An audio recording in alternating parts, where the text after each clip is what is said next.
iPhone 17 Pro Max 2 TB का variant India में पहली बार 2,29,000 क्रॉस कर गया है, लेकिन EMI पे ये सिर्फ 19,200 रुपीस का लगता है। एक स्टडी के हिसाब से 75% लोगों कहते हैं UPI यूज करने के बाद उनका स्पेंडिंग बढ़ चुका है। लेकिन क्या ये कन्वीनियंस की कॉस्ट है या फिर प्रोग्रेस का साइन? ये है इंडिया के फाइनेंस डिजिटाइजेशन की एक अनटोल्ड स्टोरी। स्टैटिस्टिक्स से लेके साइकोलॉजी तक, प्रॉब्लम से लेके प्रैक्टिकल सॉल्यूशंस तक।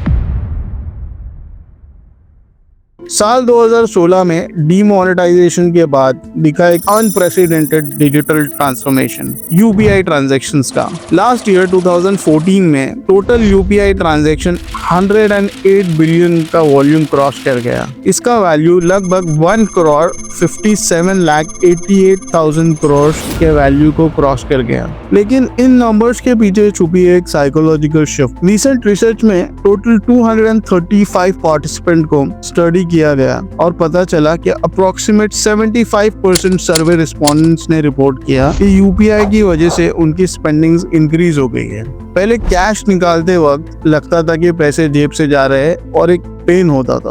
अब फोन में कुछ बटन्स दबा के पता ही नहीं चलता और पैसे स्पेंड हो जाते हैं। तो दोस्तों, अगर आप भी यही सिमिलर प्रॉब्लम फेस कर रहे हैं तो वीडियो अंत तक देखिए। इसका एक प्रैक्टिकल सोल्यूशन वीडियो के एंड में दिया गया है जो कि आपको हेल्प करेगा अपनी स्पेंडिंग को कंट्रोल करने के लिए।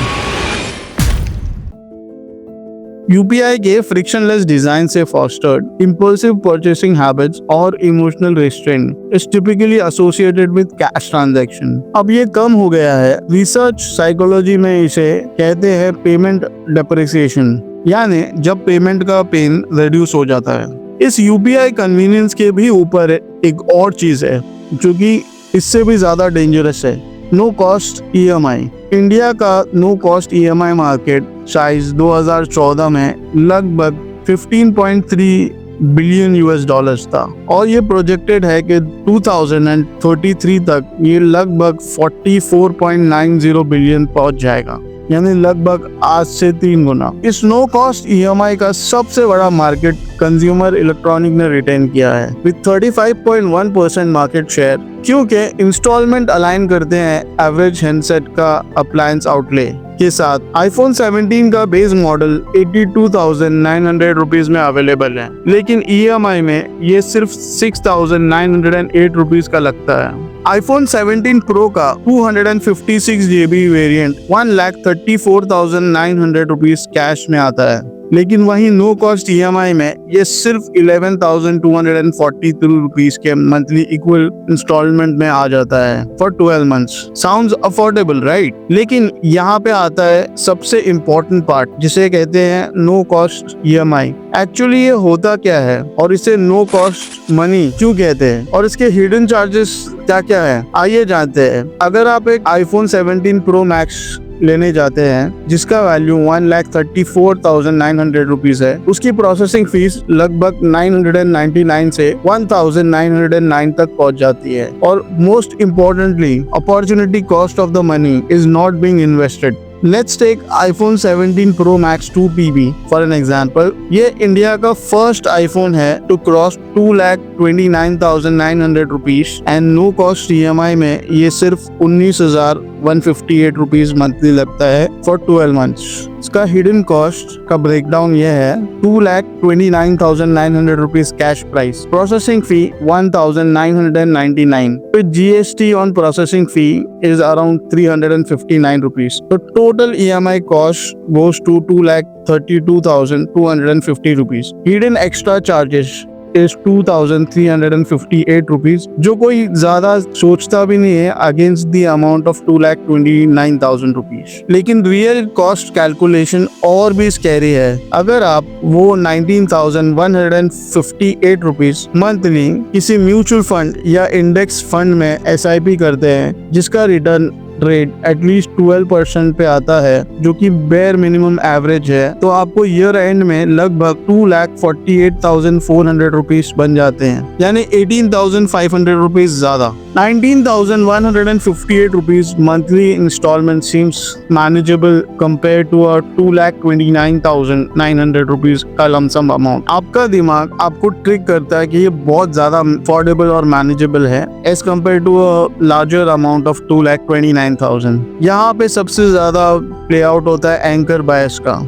becomes a anchor point of 19,000 monthly manageable installment, जो कि बहुत ही अफोर्डेबल लगता है, even though the total commitment is 2,30,000 rupees। Payment depreciation, एक रिसर्च के हिसाब से 74.2% participant reported increased spending due to UPI, while only 7% noted a decrease। Digital payments reduce your emotional connection with money। Important बात यह है कि no cost EMI inherently evil नहीं है। प्रॉपर यूज करने से ये टूल बेनिफिशियल हो सकता है। इसके कुछ लेजिटिमेट केसेस भी है, जैसे किसी बिजनेस या इक्विपमेंट परचेज करना for immediate ROI। Point number 2, essential appliance during emergencies purchase करना। Point number 3, education tool that can generate a income.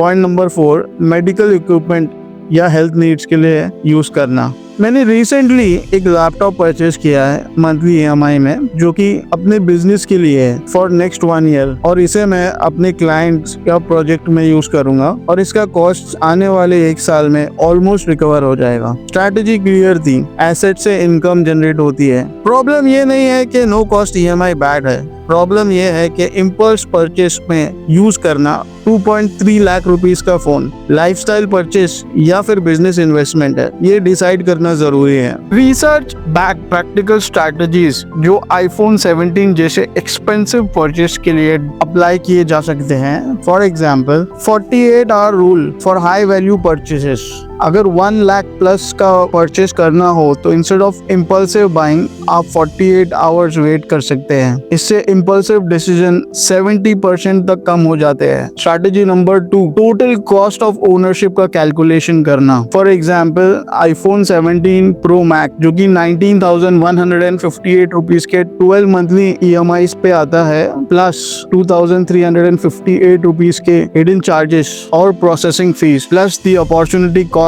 of 18,500 rupees. The total becomes 2,50,758 rupees instead of 2,29,900 rupees in cash. Strategy number 3, income based purchase rule, जो कि ज्यादातर financial experts recommend करते हैं। Phone और the purchasing commodity का price should not exceed 15% of your annual income. For example, 2.3 lakh rupees का phone means minimum annual income should be 15 lakh rupees and above. Strategy number 4, alternative investment calculation. Example, 19,158 rupees का monthly SIP for next 5 years at 12% annual rate of return is equal to 15.6 lakh rupees का corpus versus one depreciating iPhone, जो कि हर साल अपने value को depreciate करता है। iPhone 17 lineup की प्राइसिंग स्ट्रैटेजी परफेक्टली डेमोन्स्ट्रेट करती है मॉडर्न कंज्यूमर साइकोलॉजी मैनिपुलेशन को। एप्पल्स फर्स्ट 2 लाख प्लस का फोन इंडिया में शो करता है कि प्रीमियम प्राइसिंग और साइकोलॉजी एंकरिंग क्रिएट करना कितना इजी है। डिजिटल पेमेंट्स और नो कॉस्ट EMI फैसिलिटीज ने अनडाउटली फाइनेंशियल इंक्लूजन बढ़ाया है इंडिया में, लेकिन with great convenience comes the great responsibility. High value purchases like iPhone 17 series requires careful financial planning.